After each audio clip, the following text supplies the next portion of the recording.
అయ్యో, ఇందులో కూడా లేవమ్మా.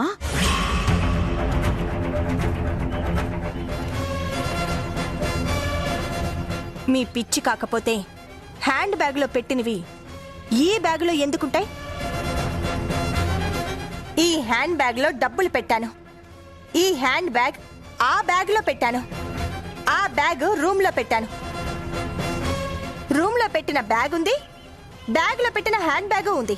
కానీ హ్యాండ్ బ్యాగ్లో పెట్టిన ₹1,00,000 మాత్రం లేవు.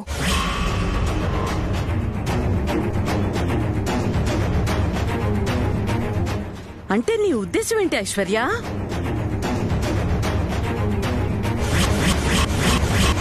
ఈ ఇంట్లో వాళ్లే నా ₹1,00,000 నొక్కేస్తుంటారు.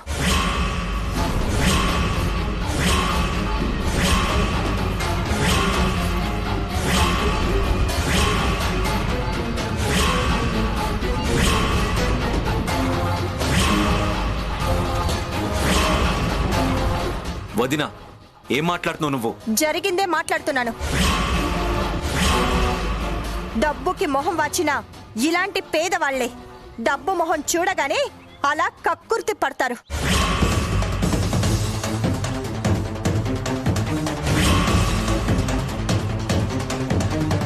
అవకాశం దొరికితే ఇలా నొక్కేస్తారు. చచ్చా, ఈ ఇంట్లో అలాంటి వాళ్ళెవరూ లేరు ఐశ్వర్య. ఉంటే మాత్రం నేను దొంగని అని చెప్పి మెళ్ళో బోర్డేసుకొని ఉంటారా ఏంటి?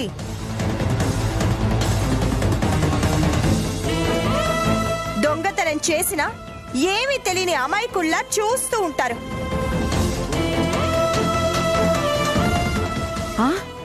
ఇంతకీ నీ అనుమానం ఎవరి మీద?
ఏంటి, సామానా?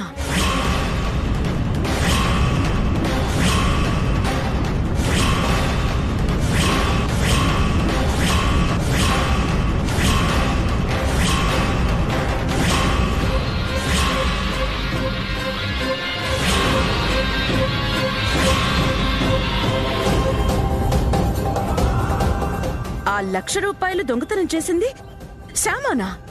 అవును, శ్యామనే దొంగతనం చేసింది.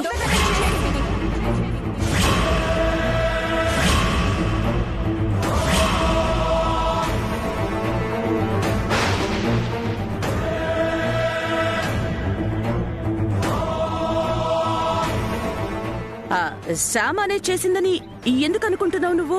ఎందుకంటే నా బ్యాగ్ ఏ రూమ్ లో ఉంది? ఆ రూమే కదా కొత్త అల్లుడికి ఇచ్చారు. ఏంటి, ఆ రూమ్లోనా?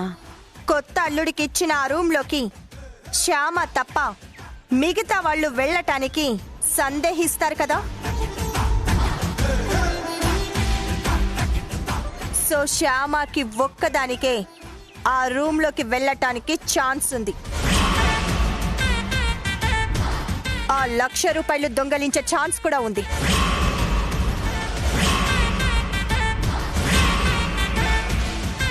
కోపంతో గాని ఊగిపోతుంటే ఆ కోపాన్ని ఆవేశాన్ని తగ్గించడానికి ఇలా నీళ్లు పోస్తాం కదా నాన్న. అది మన పల్లెటూరి పద్ధతమ్మా. పట్నం వాళ్ళకి అది అవమానంగా ఉంటుంది. జరిగిన దానికి పాపం అల్లుడు గారు ఎంత బాధపడుతున్నారో ఏంటో. ముందు తనని క్షమాపణ అడుగమ్మా.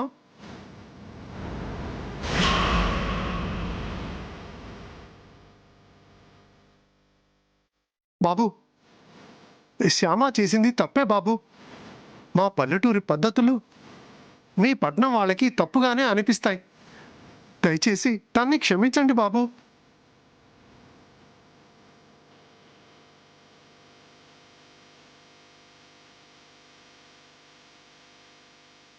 శ్యామ ఎవరిని బాధ పెట్టే మనిషి కాదు బాబు. కొండంత బాధనైనా తను భరిస్తుంది, కానీ ఎదుటి వారికి రవ్వంత బాధనైనా కలగనివ్వదు బాబు. బాధపడడానికి, బాధ భరించడానికి కూడా ఒక హద్దు ఉంటుందండి. ఆ హద్దులు దాటి భరిస్తుంది శ్యామ. అలా భరించడాన్ని మంచితనం అనుకోరు, చేతకానితనం అనుకుంటారు. కరెక్ట్ కాదు, అది కరెక్ట్ కాదు.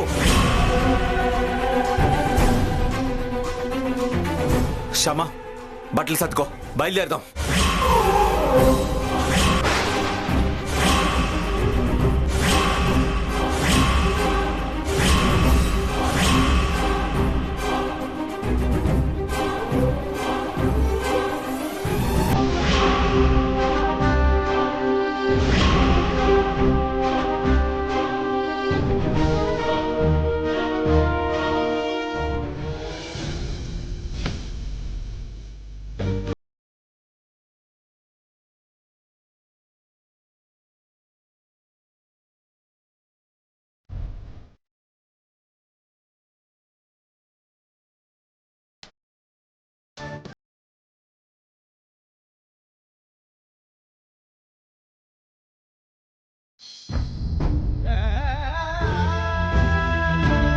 కారెక్కు.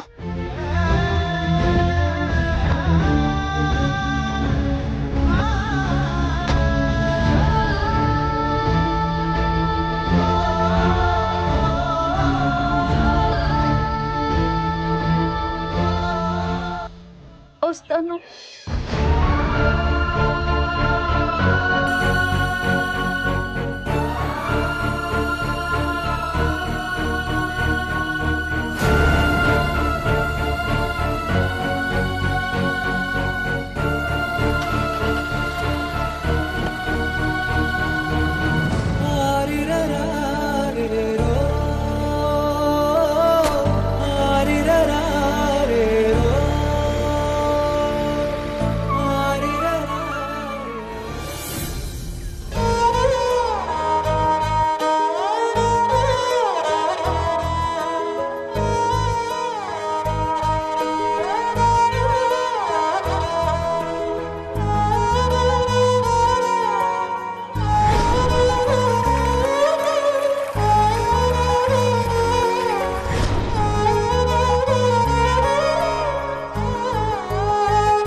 కోపం ఇంకా తగ్గలేదా?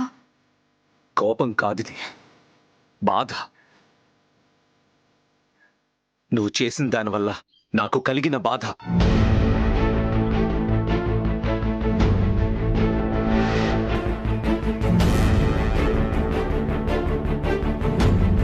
క్షమించండి. అలా తల మీద నీళ్లు పోయడం. నా తల మీద నీళ్లు పోసినందుకు కాదు నా బాధ. నలుగురిలో నువ్వు తలదించుకున్నందుకు. మా వదిన నిన్ను అన్ని మాటలు అంటున్నా కూడా అలా మౌనంగా తలదించుకున్నందుకు. చెయ్యని తప్పుకు నన్ను నిందిస్తావేంటి అని ఎదురు తిరిగి మా వదిన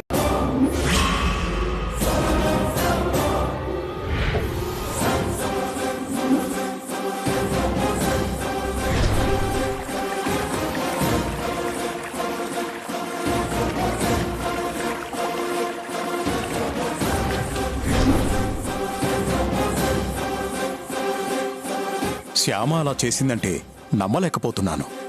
అక్కడ కళ్ళారా చూసినా నేనే నమ్మలేకపోతే ఇక్కడున్న మీరెలా నమ్మగలుగుతారు మావయ్య?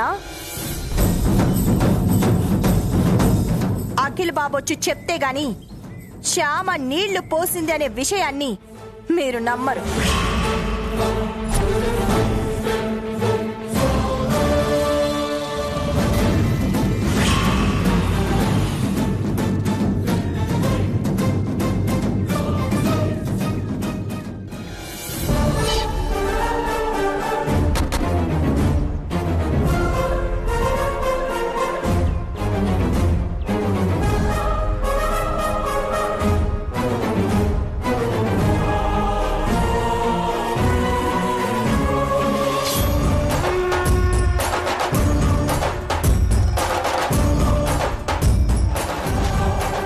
అదిగో అఖిల్ వచ్చాడుగా, అడగండి. అఖిల్ మీద నీళ్ల బిందె కుమ్మరించిందో లేదో అడగండి. ఏంటి నాన్నా? శ్యామ నీ మీద బిందెడు నీళ్లు కుమ్మరించిందా?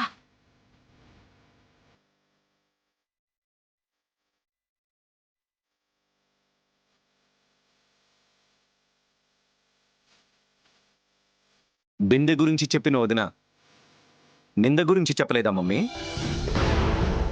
చెప్పాను, మతి మరుపు దాన్ని అని నన్ను నిందించిన విషయం కూడా చెప్పాను. నలుగురిలో నాకు జరిగిన అవమానం గురించి చెప్పాను. ఇప్పుడు చెప్పాల్సింది నువ్వు.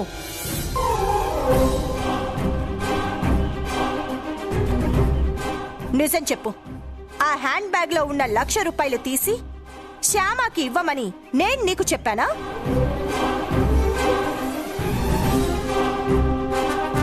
చెప్పు. నేను నీకు ఫోన్ చేసి హ్యాండ్ బ్యాగులో 1,00,000 రూపాయలు తీసి శ్యామకి ఇవ్వమని చెప్పానా?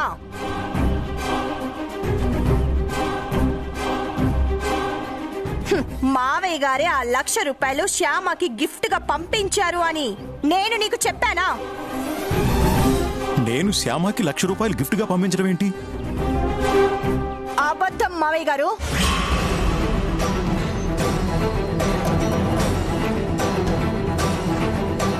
అందరి ముందు అఖిల్ సృష్టించిన పచ్చి అబద్ధం.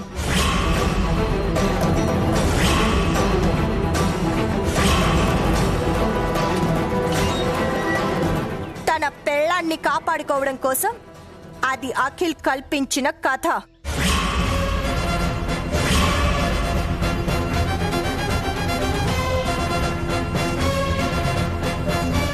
శ్యామ దొంగతనం చేసినా కూడా 10 మంది ముందు దొంగల తల దించుకోకుండా ఉండటం కోసం, శ్యామని కాపాడటం కోసం అఖిల్ సృష్టించిన కొట్టు కథ.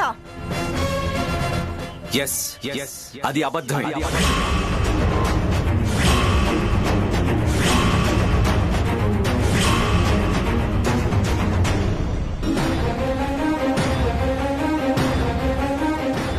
నేను కల్పించిన కథే, కట్టు కథే. అవునా? అది అబద్ధమా? ఎందుకలా అబద్ధం చెప్పుంటారు అఖిల్ బాబు? చూసారా, తనే ఒప్పుకుంటున్నాడు. అది అబద్ధమని తనే ఒప్పుకుంటున్నాడు. అది తను కల్పించిన కథ అని తనే ఒప్పుకుంటున్నాడు. అది శ్యామని కాపాడటం కోసం తను చెప్పిన కట్టు కథ అని. అది కట్టు కథ అని చెప్పానే తప్ప శ్యామాని కాపాడటం కోసం అల్లిన కట్టు కథ అని చెప్పలేదు. అది నిన్ను కాపాడడం కోసం, కేవలం నిన్ను కాపాడడం కోసం అల్లిన కట్టు కథ.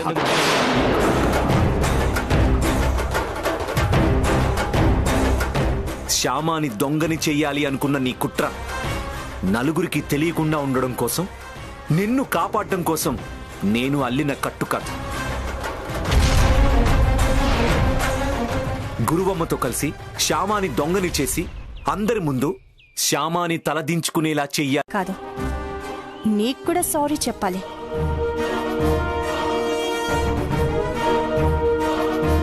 నీతో పాటు ఇంటిల్లిపాదికి కూడా సారీ చెప్పాలి.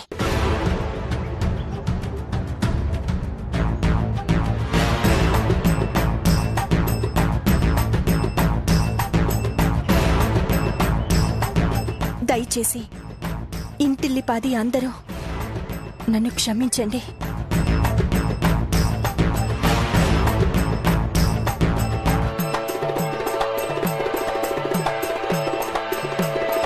ఐశ్వర్య, ఏంటిది? మా అందర్నీ నువ్వు క్షమాపణలు అడగడం ఏంటి? అడగాలక్క. ఇంటి బాధ్యత అంతా మీరందరూ నా మీద పెట్టినప్పుడు, నేను బాధ్యతాయుతంగా ప్రవర్తించనప్పుడు, ఇంటిల్లిపాదికి నేను బాధ కలిగించినప్పుడు అడగాలి. ఇంటిల్లిపాదిని నేను క్షమాపణ అడగాలి.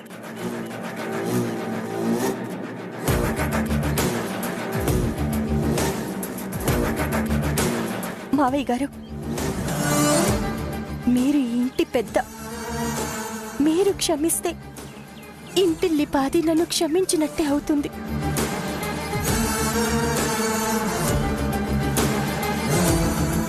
దయచేసి నన్ను క్షమించండి.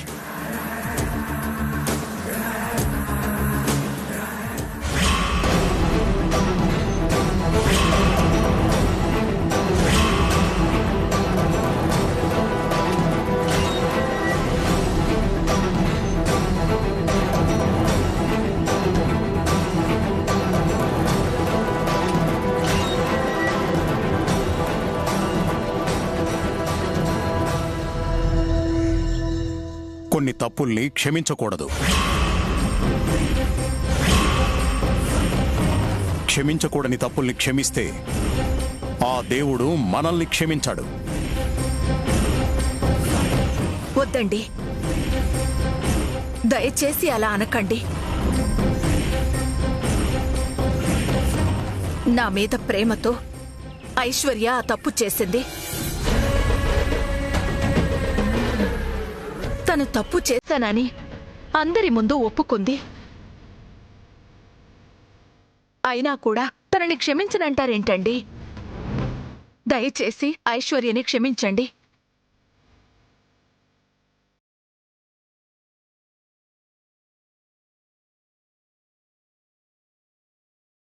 మామయ్య గారు,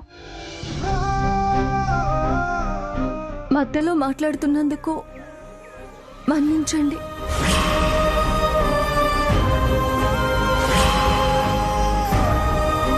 మీకు చెప్పేంత దాన్ని కాకపోయినా ఒక మాట చెప్పాలనిపిస్తుంది.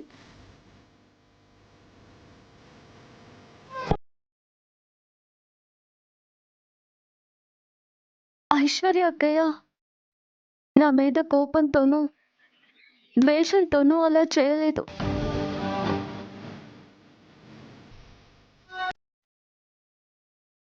కేవలం అత్తయ్య గారిని ఎలా సంతోషపెట్టాలో తెలియక, ఎలాగోలా సంతోషపెట్టాలనే ఉద్దేశంతో ఆ తప్పు చేశారు.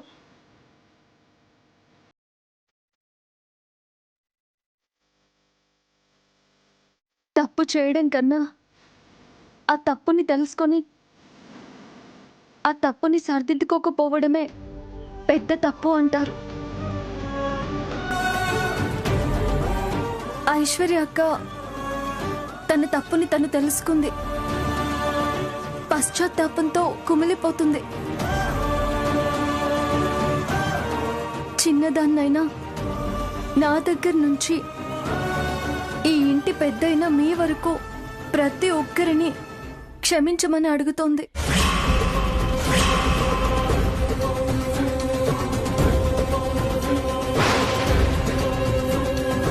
ఇప్పుడు మీరు తనని క్షమించకపోతే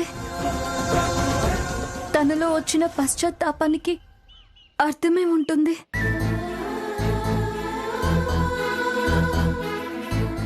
ఆ పశ్చాత్తాపానికి విలువే ఉంటుంది. ఆలోచించండి మామయ్య గారు. దయచేసి ఐశ్వర్య అక్కని క్షమించండి.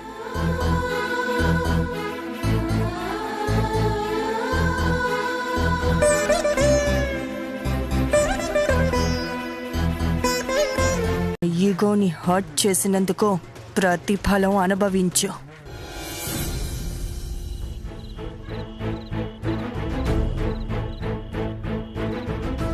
ఈ ఇంట్లో ఇన్ని గొడవలు జరగడానికి నువ్వు.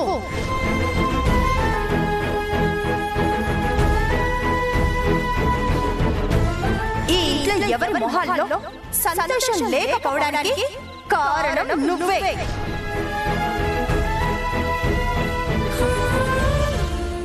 శ్యామా శ్యామా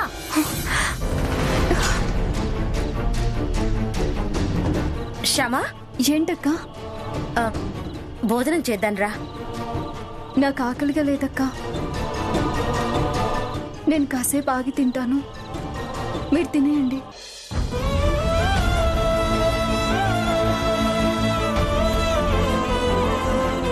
చాలు చాలు. మీరు కూడా కూర్చోండి అత్తయ్య, నేను వడ్డిస్తాను.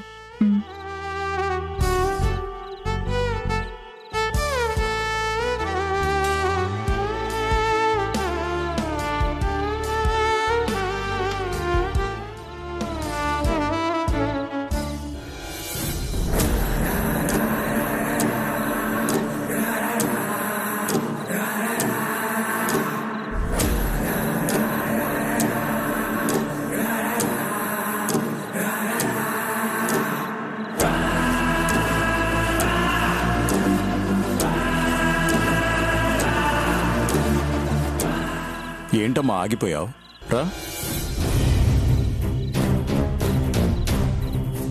తప్పు చేసినప్పుడు తలదించుకున్నావు, ఆ తప్పు సరిదిద్దుకున్నావు కాబట్టి ఇప్పుడు తల ఎత్తుకుని ఉండాలి.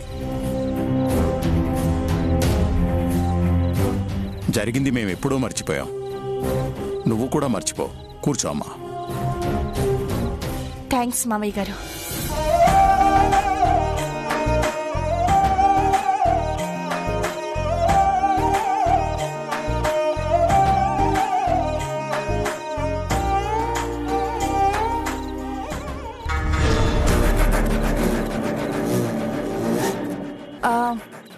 డిన్నర్కి అఖిల్ బాబు శ్యామ రాలేదేంటక్కా? శ్యామాకి ఆకలిగా లేదట, కాసేపు ఆగి తింటానంది. మరి అఖిల్? నాకు ఆకలిగా లేదు వదినా. అదేంట్రా ఆకలి లేకపోవడం ఏంటి? మీ ఆవిడ ఆకలి లేదు అంది అని నువ్వు ఆకలి లేదు అంటున్నావా? తర్వాత మొగుడు పెళ్ళాలిద్దరు కలిసి స్పెషల్ గా తిందామనుకుంటున్నారేమో.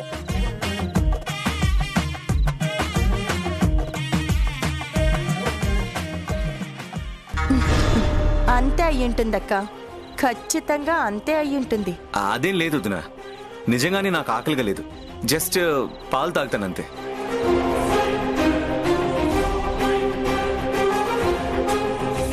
అయితే నీకు పాలు తీసుకొస్తానుండు. తొందర ఏం లేదు వదినా, మీరు తిన్నాక ఇవ్వచ్చు. పర్వాలేదులే అఖిల్, తెచ్చిస్తాను. నువ్వు కూడా పాలు తాగుతూ మా కంపెనీ ఇవ్వచ్చు. సరే కూర్చో.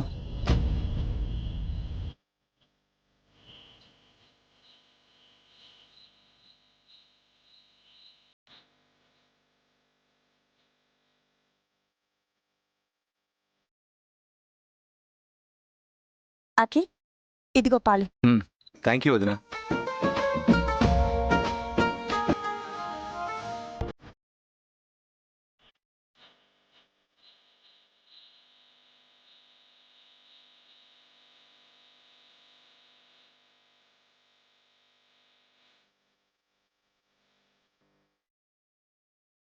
ఎప్పుడూ ఇంత సంతోషంగా ఉండేవాళ్ళం. ఆ శ్యామ రాకతో ఈ ఇంట్లో గొడవలు మొదలయ్యాయి. ఛ! తొందరపడి థ్యాంక్స్ చెప్పకురా బాబు. ఇలా నీతో మంచిగా ఉంటూనే నిన్ను నిలువున ముంచేయబోతున్నాను. తెల్లారేసరికి శ్యామ ఇంట్లో ఉండదు.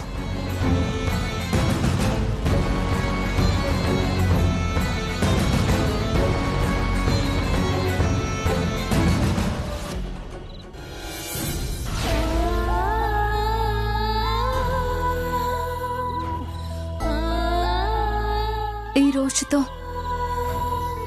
ఈ ఇంటితో నాకు రుణం తీరిపోతుంది. అతిథిగా ఈ ఇంటికొచ్చాను, అతిథులు ఉండే ఈ గదిలో ఉన్నాను, అతిథిగానే తిరిగి వెళ్ళిపోతున్నాను.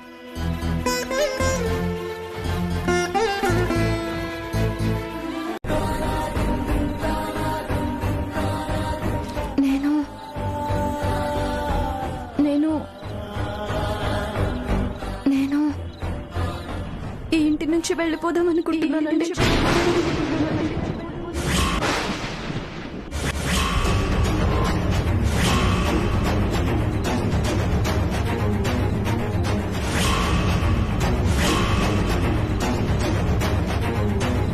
వాట్?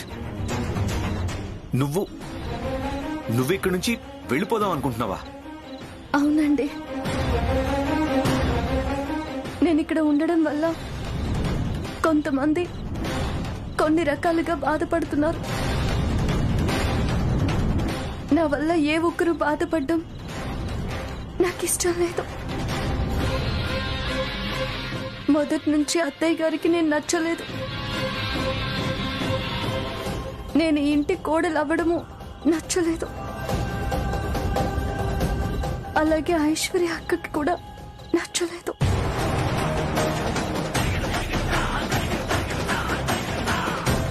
ఈ ఇంట్లో మిగతా వాళ్ళందరూ నన్ను బాగా చూసుకుంటున్నా వాళ్ళిద్దరికీ నేను నచ్చకపోవడం వల్ల వాళ్ళు చాలా బాధపడుతున్నారు. నా వల్ల అత్తయ్య గారు అంత బాధపడ్డం ఐశ్వర్య అక్క భరించలేకపోతుంది. దాంతో ఐశ్వర్య అక్కకి బాధ రెట్టింపవుతుంది.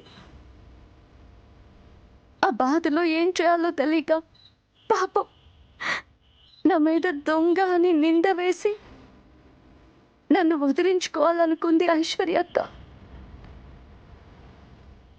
ఎలాగోలా నన్ను వదిలించుకోవాలి, అత్తయ్య గారిని సంతోష పెట్టాలి అనుకుంది.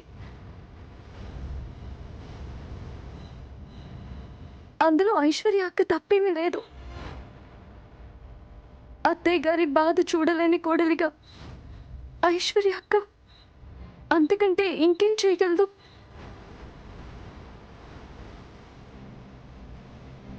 అత్తయ్య గారి బాధని చూడలేక నేనే ఇంట్లో నుంచి వెళ్ళిపోవడానికి సిద్ధపడ్డప్పుడు నన్ను ఇంట్లో నుంచి పంపించేయాలి అని ఐశ్వర్య అక్క అనుకోవడంలో తప్పేమీ లేదు కదండి.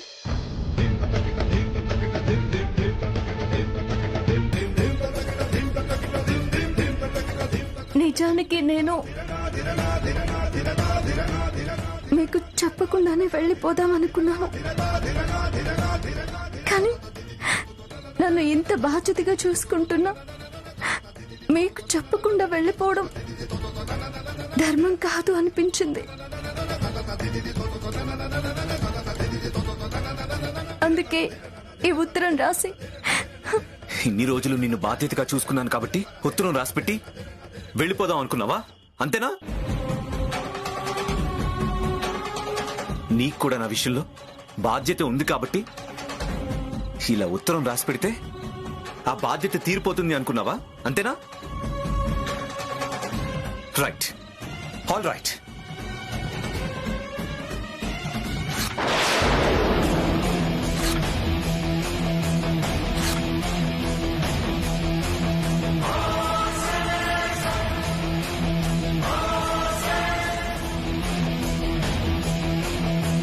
నువ్వు బాధపడుతూ అయినా ఇక్కడ ఉండగలవేమో గాని వేరే వాళ్ళని బాధ పెడుతూ ఇక్కడ ఉండకూడదు అనుకుని నువ్వు తీసుకున్న నిర్ణయం బాగుంది, చాలా బాగుంది.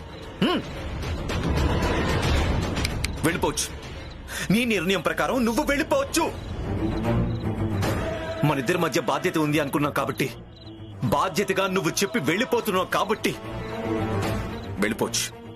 హ్యాపీగా నువ్వు వెళ్ళిపోవచ్చు. మనిద్దరి మధ్య బాధ్యతని ఏర్పరిచింది మా వాళ్ళు కాదు, మీ వాళ్ళు కాదు. ముళ్ళు, 3 ముళ్ళు. నీ మెడలో నేను వేసిన 3 ముళ్ళే. మాంగళ్యధారణ ముహూర్తస్సు ముహూర్తోస్తు శతమానం భవతి శతాయు పురుషస్యతేంద్రియ ఆయుష్యేవేంద్రియే ప్రతిష్ఠతి. మనిద్దరి మధ్య ఉన్న బాధ్యత అనే 3 అక్షరాల్లో ఆ 3 ముళ్ళు ముడిపడి ఉన్నాయి. మనిద్దరి మధ్య బాధ్యత తీరిపోవాలి అంటే ఆ 3 ముళ్ళు విడిపోవాలి.